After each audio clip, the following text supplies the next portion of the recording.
बिल्कुल शांतिपूर्वक सुनिए।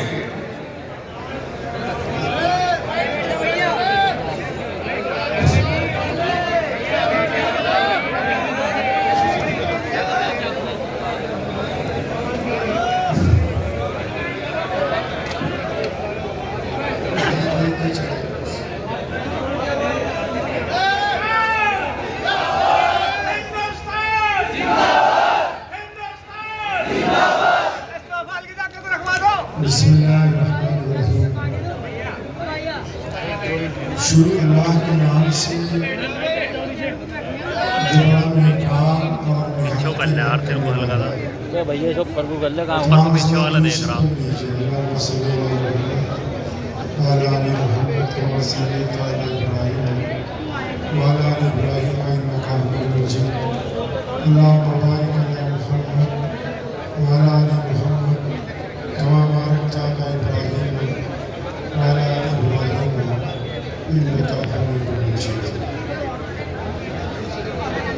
असि जो के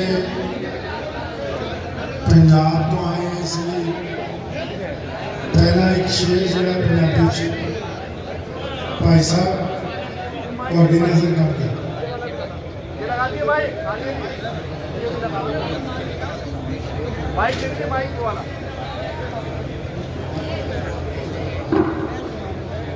असि भाई साहब की नजर कर रहे हैं, मतलब इनकी नजर एक शेर कर रहे हैं, क्योंकि मैं पंजाबी हूँ ना, तो असि पंजाबी पहला बोली दी है ताकि जे माँ बोली की इज्जत होगी ना ही जुबान की इज्जत होगी। अगर आपकी माँ की जुबान की इज्जत नहीं होगी तो कोई फायदा नहीं। तो भाई साहब अर्ज किया है कि असी उस बार भी जिते सी, असी इस बार भी जीतांगे। अंग्रेज़ों के सामने असी उस बार भी जीते सी, असी इस बार भी जीतांगे। लगाना जोर हूं तू सारा, असी हर बार ही जीतांगे।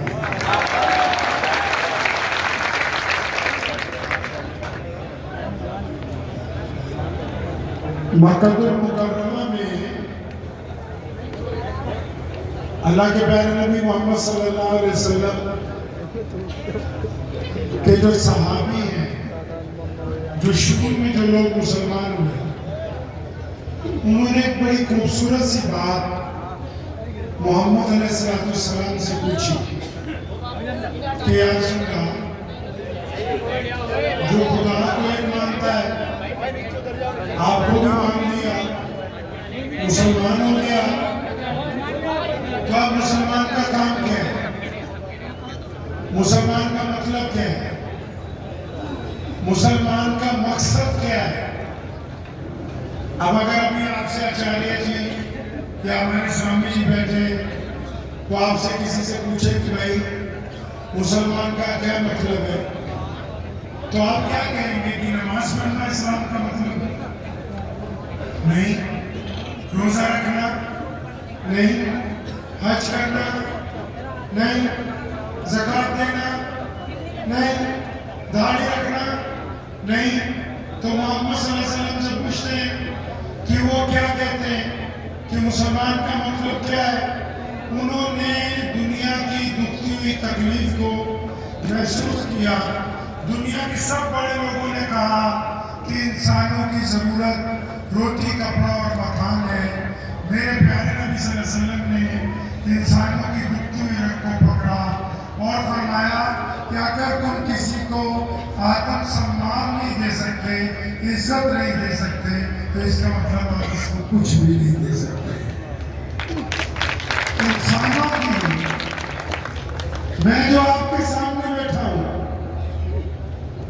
मेरे पिताजी मौलाना हबीबुर रहमान साहिब विद्यार्थी पंजाब के शाही इमाम थे।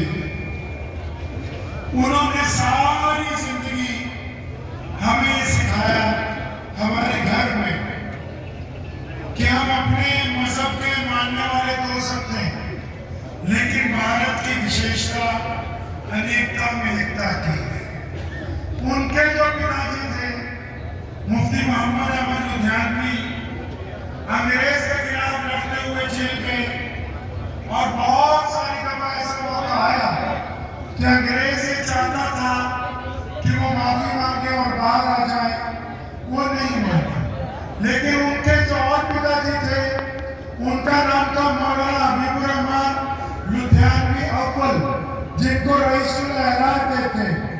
सुभाष चंद्र बोस ने जब भगत सिंह के हक में कांग्रेस के अधिवेशन में यह प्रस्ताव पारित किया कि भगत ने जो बम मारा है वो सिर्फ सुचेत करने के लिए था, किसी को मारने के लिए नहीं था। जब गांधी जी ये कहते थे कि नहीं हम भगत की थ्योरी से उसके साथ नहीं है और बोस कहते थे कि हम उसके साथ हैं, जब उस समय सारी कांग्रेस चुप थी तो मौलाना हबीबुर रहमान लुधियानवी वो पहला योद्धा है जिसने कहा कि बोस जो कहता है सही कहता है, भगत ने जो किया है वो सही किया। मैं उस परिवार का बेटा हूं कि जब दिल्ली से पेशावर तक रेलगाड़ियां चलती थी, स्टेशनों के ऊपर पानी के मटके रखे जाते थे और उन मटकों पर लिखा होता था हिंदू पानी पियो, मुसलमान पानी पियो। जब ट्रेन आती थी तो वो नारा लगाते थे कि हिंदू पानी हिंदू पी लो, मुसलमान पानी मुसलमान पी लो। तो मौलाना हबीबुर रहमान लुधियानवी भारत का वो पहला स्वतंत्रता सेनानी है जिसके बारे में वीर सावरकर ने भी लिखा कि इसने वो घड़े तोड़वा के लोगों को ये कहा था कि एक ही पानी पीना होगा तभी ये देश आजाद होगा। मैं उस परिवार का बच्चा हूं कि जब भगत सिंह को पंजाब की पुलिस आतंकवादी बताती थी, जो अंग्रेज पुलिस हुआ करती थी, और उनके पिताजी और उनकी बहन और उनके भाई जब उनको किसी ने अपने घर में पनाह दी तो सरदार किशन सिंह जी, सरदार कुलतार सिंह जी और उनकी बहन को मौलाना हबीबुर रहमान लुधियानवी ने 3 महीने अपने घर में रखा और ये बताया कि जंग आजादी में हम करते हैं, हम अलग अलग नहीं होने चाहिए। मैं अभी थोड़ी देर पहले स्वामी जी को बताया कि मेरे बड़े दादा मौलाना हबीबुर रहमान लुधियानवी और स्वामी शब्दानंद जी महाराज ने धर्मशाला की जेल में देश की आजादी के लिए एक ही बैरक के अंदर 2 साल का समय इकट्ठा बिताया। मैं उस धरती से आया हूं कि अब जब भीम जी और तैयब जी, आप शायद इनको नहीं जानते लेकिन गूगल करेंगे तो पता लग जाएगा, ये 2 स्वतंत्रता सेनानी महाराष्ट्र से उठे उस वक्त की कांग्रेस के लिए कि देश को आजाद करवाना है।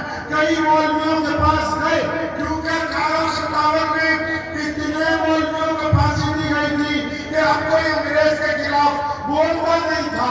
ये दोनों मौलवी लुधियाना पहुंचे और मेरे दादा के जो दादा थे मौलाना शाह मोहम्मद लुधियानवी उनसे मिले और कहा मौलाना क्या ऐसा हो सकता है कि आप एक फतवा देते कि मुसलमान और हिंदू मिलकर अंग्रेज के खिलाफ लड़े, आप एक ऐसे ऐलान करते कि मुसलमानों का और हिंदुओं का इकट्ठे करना फर्ज हो गया है। तो मौलाना शाह मोहम्मद लुधियानवी भारत का वो पहला मौलवी है जिसने ये फतवा दिया कि देश की आजादी के लिए हिंदू और मुसलमान को कंधे से कंधा मिलाकर चलना होगा। और फिर उस फतवे को नुसरत-उल-इबरार के नाम से इलाहाबाद के अधिवेशन के अंदर बांटा गया। मैं उस धरती से आया हूं जहां सतगुरु प्रताप सिंह जी जो नामधारी समाज के अपने समय के सबसे बड़े आगू थे, उन्होंने मौलाना हबीबुर रहमान लुधियानवी को कहा क्या ऐसा नहीं हो सकता कि हम अंग्रेज के समय में सर्व धर्म सम्मेलन बुलाए, उसमें हिंदू भी आए, मुसलमान भी आए, सिख भी आए, जैनी भी आए, बोधी भी आए, दलित भी आए। तो वो पहला अधिवेशन लुधियाना की सरजमीन पे श्री भैनी साहब पे मुनाकिद हुआ और अंग्रेज के ताबूत में पहली की उस अधिवेशन की इजाजत हो गई। मैं उस व्यक्ति से संबंध रखता हूँ जिसका एक बेटा है, उसका नाम है खान मोहम्मद जान। वो अमृतसर में उस वक्त डिप्टी सुप्रीम ऑफ पुलिस था और उसको जमादार ने बुला के कहा कि सुबह को जब सैफुद्दीन किचलू के साथ बहुत सारे स्वतंत्रता सेनानियों को इकट्ठा होना है तो तुम उन पे गोली चलाओगे। तो उसने कहा था कि मैं एक पठान का बेटा हूँ, मैं हाथों के ऊपर गोली नहीं चला सकता। आप अंदाजा लगाएं कि अगर जनरल डायर की जगह कोई मुसलमान गोली चलाता तो देश का इतिहास आज ऐसा नहीं होता जिस तरह का आज हमारे पास मौजूद है। सरदार वल्लभ भाई पटेल ने किस्सा खानी बाजार पेशावर में एक जगह है जहाँ 1000 सुरपोश पठान निकले और उन्होंने कहा कि हम मादरे वतन को आजाद करवाना चाहते हैं और उन्होंने मार्च करना शुरू किया। जनरल ने कहा कि वापस लौट जाओ। वो कहने लगे कि हम तो वापस जाने के लिए नहीं आए, अंग्रेज को वापस करने के लिए आए। तो उसने जब गोली चलानी शुरू की तो 1000 पठानों की छाती में गोली लगी। सरदार वल्लभ भाई पटेल जी उसके अंदर उनको ये कमीशन अपॉइंट किया गया कि आपने रिपोर्ट तैयार करनी है कि वहां क्या हुआ था। तो उन्होंने अपनी रिपोर्ट में लिखा है कि 1000 सुरपोश पठानों में कोई एक भी ऐसा नहीं है जिसकी पीठ के ऊपर गोली लगी हो। सबने जब ऐलान किया गया गांधी जी ने कि भारत के लोग सब देशी अपनाए, देशी अपनाए और विदेशी छोड़ दें, तो उस वक्त लुधियाना की इंडस्ट्री ने उस वक्त सबसे पहले इस बात का बायकॉट किया कि अब हम अंग्रेज के साथ इंपोर्ट एक्सपोर्ट नहीं करेंगे। इसके इवज में उनको सजाएं दी गई। मौलाना हमीदुर रहमान लुधियानवी कहते हैं कि 14.5 साल अंग्रेज की जेल में रहे। लाला लाजपत राय पंजाब केसरी जो है वो उनके जेल के अंदर उस्ताद थे। लाला जी अक्सर कहा करते थे कि मौलाना पूरे देश में जाते हो, आओ मैं तुमको अंग्रेजी सिखा देता हूँ ताकि जब अंग्रेज से बात हो तो कुछ ना कुछ तुम भी समझ लिया करो। तो उन्होंने कहा था कि लाला जी, बाबूजी, मुझे ऐसा लगता है कि अंग्रेज से भी गुलामी की बदबू आती है, अंग्रेजी से भी मुझको गुलामी की बदबू आती है। और आज वही हुआ, आज वही हुआ जिस अंग्रेज को हमने अपने देश से निकाला, उस अंग्रेज के अभ्यासियों पे हम धक्के खाते फिरते हैं। हमारे बच्चों को इंग्लैंड का वीजा दे दो, हमारे बच्चों को कनाडा का वीजा दे दो, हमारे बच्चों को ऑस्ट्रेलिया का वीजा दे दो। हम ये भूल ही गए कि आजादी का मतलब क्या है, आजादी ली क्यों गई थी, आजादी के लिए वो कौन लोग थे जिन्होंने कुर्बानियां पेश की है। अक्सर मैं भारत के अक्सर लोगों को ये कहता हूँ, ठीक है कि गांधी हमारे देश के हीरो है, ये भी ठीक है कि भगत सिंह की शहादत सबसे बड़ी है, ये भी अच्छा है कि अब्दुल कलाम आजाद को बच्चा बच्चा जानता है, लेकिन सिर्फ इन लोगों से देश आजाद नहीं हुआ। हमको ये पता करना होगा कि खतौली का गांधी कौन था, यहाँ का अब्दुल कलाम आजाद कौन था, यहाँ का भगत सिंह कौन था। हर एक गांव में, हर एक शहर में, हर एक मोहल्ले में ऐसे नौजवान उस दौर में पैदा हुए हैं जिन्होंने देश को आगे रखा है। मेरे जो दादा के परदादा थे मौलाना शाह अब्दुल कादिर लुधियानवी, पंजाब के सबसे बड़े उस वक्त के इमाम, वीर सावरकर ने अपनी किताब the history freedom movement of India 1857 में लिखा है कि वो पहला मौलवी है जिसने 10 छावनियों में बगावत करवाई और अंग्रेज से लड़ता फिरता दिल्ली तक पहुंचा और वहां अपनी और अपने बच्चों की शहादत दी। उनकी कब्रें आज भी फतेहपुरी मस्जिद के शहर में है। ये लाजवाब कुर्बानी इसलिए नहीं थी कि पाकिस्तान बना के इस देश के टुकड़े कर दिए जाते, ये इसलिए दी थी कि हम सब आपस में भाई भाई की तरह इस देश के अंदर रहते हैं। और फिर यहीं पर नहीं रुके। मोहम्मद अली जिन्ना ने जब मौलाना हमीदुर रहमान लुधियानवी को कहा, बहुत सारे लोग ये समझते हैं कि शायद आज भाईचारे की जरूरत है। नहीं, जब अंग्रेज इस देश में आया उस पहले दिन से हमें भाईचारे की जरूरत थी, तब भी थी, अब भी है। जब पाकिस्तान बनाने की बात आई तो मौलाना हमीदुर रहमान लुधियानवी वो पहला मुजाहिद आजादी है जिसकी पार्टी ने दिल्ली की जामा मस्जिद के बाहर मजलिस इस्लाम की तरफ से अधिवेशन बुला के ये बात कही थी कि अगर टुकड़े करोगे तो आपस में लड़ते रहोगे, तुम्हारी तरक्की रुक जाएगी। और आज ये बात सच साबित हो गई कि टुकड़े होने के बाद हम एक दूसरे के दुश्मन तो बने लेकिन एक दूसरे की तरक्की के साथ ही नहीं बन सके। मैं अक्सर लोगों को ये कहता हूँ कि अगर आपको देश के हालात देखने हैं कि शायद यूपी में हालात अच्छे नहीं है, कुछ कहते हैं बंगाल में अच्छे नहीं है।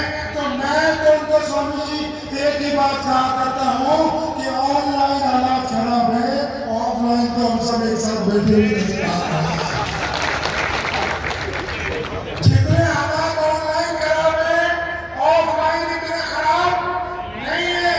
ऑफलाइन तो एक मुसलमान एक हिंदू के साथ, एक हिंदू एक सिख के साथ, एक सिख एक दलित के साथ, एक जैनी एक बौद्ध के साथ, एक ईसाई एक मुसलमान के साथ कंधे से कंधा लगाता है, शादी में भी जाता है, कब्रिस्तान तक भी जाता है, शमशान तक भी अपना अफसोस प्रकट करने जाता है। जिन लोगों ने ऑनलाइन का काम शुरू किया क्योंकि उसमें आमदनी होने लग पड़ी, इसलिए मिर्च मसाला लगा के हम अपनी बात दूसरों तक पहुंचाते और लोगों को लगता है कि हालात बहुत ज्यादा खराब हो चुके हैं। तो हमको अपने